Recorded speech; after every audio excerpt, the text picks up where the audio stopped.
a pas d'arrangement, y a pas d'arrangement, y a pas d'arrangement, y en a pas, y en a pas, y en a pas, non, non, non.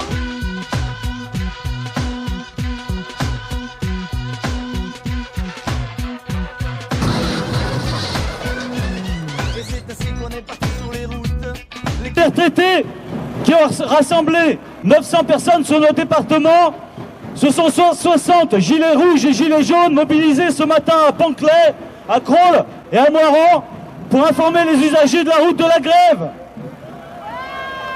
Mais aussi sur le campus avec les étudiants ou encore les lycéens. Ce matin, les manifestations de Roussillon et de Bourgoin réunissaient respectivement 500 personnes chacune. Alors mobiliser, oui, pour l'urgence sociale. C'est pour cela que la CGT a appelé à faire de ce 5 février une journée de 24 heures dite économie morte, pour remettre sur le devant de la scène la responsabilité du patronat et particulièrement celle du MEDEF et de son président Geoffroy Roux de Brézieux. Un MEDEF au service des grands groupes, ceux-là même qui, non contents de faire des profits juteux, continuent leurs attaques contre les travailleurs en abaissant leurs droits, mais aussi contre les citoyens en général, puisque ce ne sont pas moins de 1600 aides et exonérations diverses qui leur sont accordées chaque année. Et cela représente pas moins de 100 milliards d'euros. Ajoutons 57,4 milliards d'euros distribués aux actionnaires du CAC 40 en 2018. Alors c'est plus qu'inacceptable quand 27 patrons dans le monde détiennent une fortune équivalente à ce que possèdent 3,5 milliards d'individus. Ainsi, c'est le patron d'Amazon qui est l'homme le plus riche du monde, alors que ce groupe ne paie pas d'impôts dans notre pays comme l'ensemble des GAFA. Voilà à quoi le monde du travail est confronté. Voilà à quoi le monde du travail, les retraités, les chômeurs, la jeunesse sont confrontés et malheureusement habitués. Les gouvernements, ce patronat, depuis des décennies, méprisent l'ensemble des mouvements sociaux, qu'ils soient CGT depuis longtemps, Gilets jaunes récemment et Gilets jaunes CGT maintenant. À quoi joue-t-il lorsque d'un côté on nous dit qu'il a augmenté le pouvoir d'achat et baissé les taxes et les impôts, et que de l'autre on nous affirme, la main sur le cœur, qu'il faut plus de compétitivité et moins de dépenses publiques. La même partition, la même musique capitaliste. La contestation sociale, débutée depuis des dizaines d'années, revêt actuellement un caractère particulier, entraînant avec elle des actions inédites et des milliers de personnes qui n'avaient jamais senti la nécessité de se manifester ou de manifester. Ceux-là même ont mis un caillou dans la chaussure macronienne. Nous ne pouvons que nous en féliciter. Le grand débat, avec son simulacre de démocratie participative, avec comme impression que chacun pourra s'exprimer, se faire porteur de l'intérêt général, n'est que la copie de ce qui se passe dans les entreprises, à savoir l'instauration d'un pseudo-dialogue social, cette machine institutionnelle qui ne sert qu'à faire valider aux organisations syndicales réformistes les régressions sociales. Voilà à quoi vont servir les débats publics organisés dans les localités.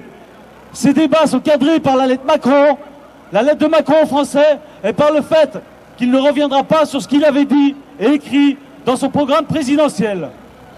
La messe est dite, que cela vous convienne ou non. Comment peuvent-ils laisser croire que ce grand débat va permettre de répondre aux problèmes de justice sociale, quand bien même les Français se prononceraient à l'issue par référendum sur la réforme des institutions, alors que dans le même temps, ils préparent à l'Assemblée nationale la loi Santé 2 avec un vote dès février et procédera par ordonnance détricoter la sécurité sociale.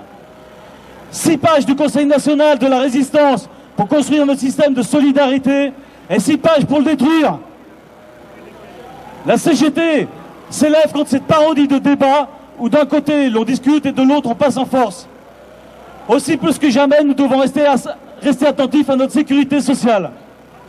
Mais c'est aussi à l'assurance chômage qu'il s'attaque en criminalisant toujours plus les demandeurs d'emploi pour abaisser les droits de ceux qui sont les victimes des restructurations et fermetures d'entreprises.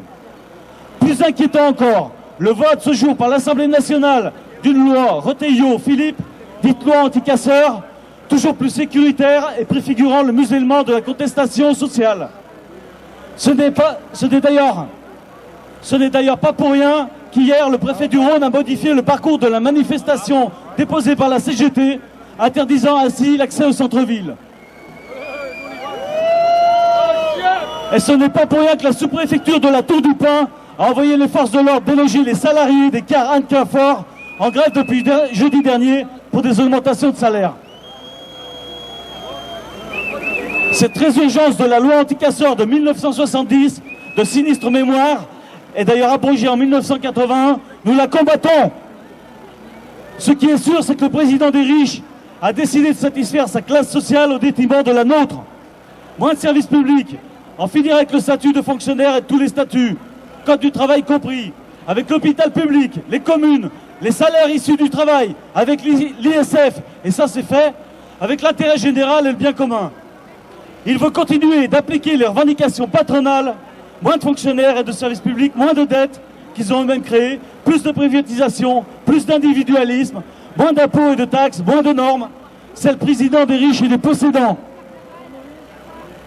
Selon l'Office français des conjectures économiques, les ménages ont perdu 440 € sur le revenu entre 2008 et 2016. Sans compter les hausses sur les carburants, les énergies ou encore les produits alimentaires. Il est donc urgent d'augmenter les salaires massivement.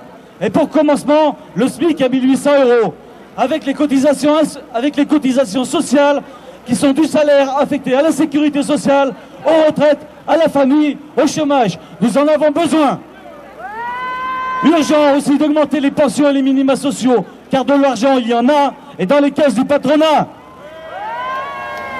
Comme cela ne viendra pas tout seul, la CGT appelle les salariés à mettre en débat dans toutes les entreprises et collectivités la question des salaires, des qualifications, de l'égalité professionnelle, mais aussi de l'action de grève. Grève comme moyen pour gagner un rapport de force. Les mardis de l'urgence sociale devront aussi permettre d'aller à la rencontre de celles et ceux qui ne sont pas organisés, qui ne voient pas de syndicats, pour permettre l'émergence de leurs revendications. N'hésitez pas à faire remplir partout les cahiers d'expression revendicatifs populaires pour construire notre débat et permettre d'ici 15 mars de porter la voix d'1 million de travailleurs. Et d'ici là, on ne relâche rien, puisque la fin, c'est nous qu'on gagne. Bonjour à tous, au nom de Force Ouvrière, je rajouterai rien à ce qu'a dit Nicolas pour la CGT. Simplement vous dire qu'on avait décidé dans le département de s'inscrire dans la mobilisation aujourd'hui avec la CGT. Comme partout en France, ou dans des centaines de villes, Force Ouvrière s'est associée à la CGT et à Solidaire dans cette journée de mobilisation. Simplement aussi pour vous dire que Force Ouvrière n'a pas souhaité s'associer au grand débat national, qui n'est ni plus ni moins qu'un simulacre de démocratie. Oui, on est très bien. Merci. Pardon. Et puis aussi pour rajouter que la mobilisation, elle continue. À l'appel de Force Ouvrière, jeudi, les fonctionnaires se rassemblent devant Matignon. Et c'est un rassemblement national puisqu'il y a une montée de tous les militants Force Ouvrière de la fonction publique devant Matignon jeudi. Merci à tous. Et pour Solidaire, on voulait rajouter que ce matin, on a fait un petit parcours de manif pour la protection sociale. On est allé à Pôle emploi, à l'inspection du travail, à la CPAM et presque à la CAF. On a recueilli quand même pas mal de paroles de gens en galère. Alors on voudrait rappeler que le service public est pour tous les publics, pour tout le monde. Et on voudrait également aussi soutenir toutes les actions des Gilets jaunes. Suspectons les patrons, pas les chômeuses. Suspectons les patrons, pas les chômeuses. Les lycéens et les lycéennes, mais aussi les étudiants et les étudiantes se mobilisent pour des conditions de vie et d'études dignes. Donc contre la sélection à l'université, les suppressions de postes, mais aussi contre la mise en place du service national universel avec Macron et son monde qui se permet d'investir presque 2 milliards par an pour mettre au pas la jeunesse en lui proposant une éducation militaire et non pas une éducation populaire. Ces réformes sont absolument inacceptables et c'est pourquoi lycéens et lycéennes se mobiliseront jusqu'au retrait de ces projets de loi en se battant au quotidien dans les lycées, dans les quartiers, mais aussi aux côtés des syndicats et des gilets jaunes, car la victoire passera par la grève et par l'action. Bonne manifestation à toutes et tous, merci.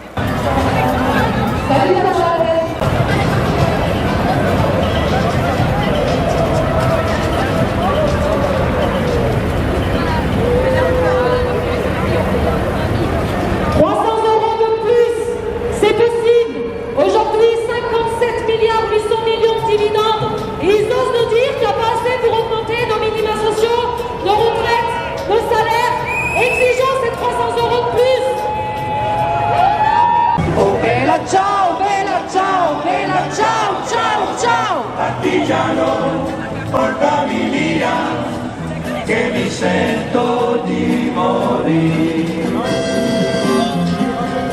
E se io muoio da partigiano, oh bella ciao, bella ciao, bella ciao, ciao. E se muoio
L'autogestion, c'est super classe.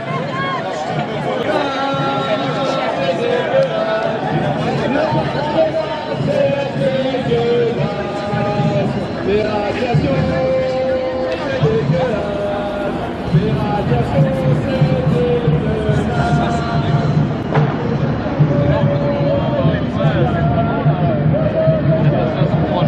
Oui, sur l'immigration, j'ai vu sa maman.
C'est par la lutte, c'est par la grève, c'est par la grève, c'est pas par les États, c'est pas par les États. La banderole, la banderole, la banderole. Ça va, Michel?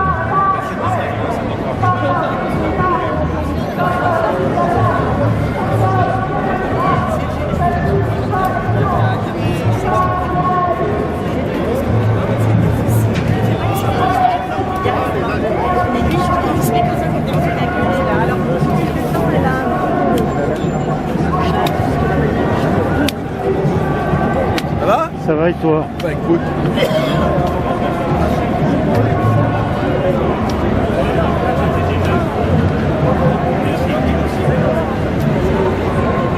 J'aurais tout fait là,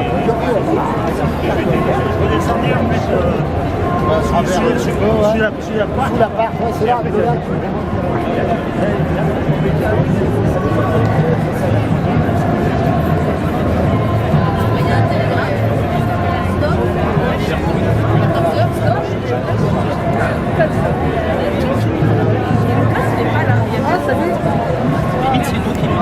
Cette folie on l'a faite, y'en a pas, y'a pas d'arrangement, non, y'en a pas, y'a pas d'arrangement, y'en a pas, y'a pas d'arrangement, y'en a pas, y'a pas